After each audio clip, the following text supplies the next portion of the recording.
আসসালামু আলাইকুম। আমি পিয়াস সাহা। তো শুরুতেই আমি আমার পরিচয়টি দিয়ে শুরু করতে চাচ্ছি। আমি বর্তমানে একজন অকুপেশনাল থেরাপিস্ট হিসেবে আছি এবং আমি আমার এই অকুপেশনাল থেরাপি কোর্সটি অর্থাৎ ব্যাচেলর এবং মাস্টার্স ডিগ্রিটি আমি অর্জন করেছি centre for the rehabilitation of paralysed এর অধীনে যে বাংলাদেশ হেলথ প্রফেশনাল ইনস্টিটিউশনটি আছে সেখান থেকে। তো বর্তমানে আমি ইউনাইটেড ফিজিওথেরাপি জোনে কর্মরত আছি এবং এইখানে আমার অকুপেশনাল থেরাপি সার্ভিসটি প্রোভাইড করে যাচ্ছি। তো আজকে আমি কথা বলবো ইউনাইটেড ফিজিওথেরাপি জোনের সার্ভিস সম্পর্কে।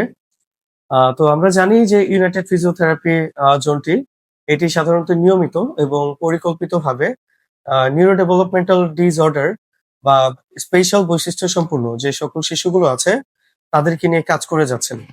এবং এইখানে শুধুমাত্র আমাদের অকুপেশনাল থেরাপি সার্ভিসটি নয়, এর পাশাপাশি আমরা মাল্টিডিসিপ্লিনারি টিম বলতে যেটি বুঝি সাধারণত যেমন এইখানে একজন চাইল্ড সাইকোলজিস্ট, একজন অ্যাপ্লাইড বিহেভিয়ার অ্যানালাইসিস বা অ্যাপ্লাইড বিহেভিয়ার থেরাপিস্ট এবং অকুপেশনাল থেরাপিস্ট, ফিজিওথেরাপিস্ট একটি সুন্দর মাল্টিডিসিপ্লিনারি টিম হিসেবে কাজ করছেন। এবং এখানে আমরা থেরাপিস্ট এবং সাইকোলজিস্ট খুব বদ্ধপরিকল্পিত আমাদের ক্লায়েন্টসদের নিয়ে তাদের কাছ থেকে যেন আমরা যথাসম্ভব একটি পজিটিভ আউটকাম অ্যাচিভ করতে পারি।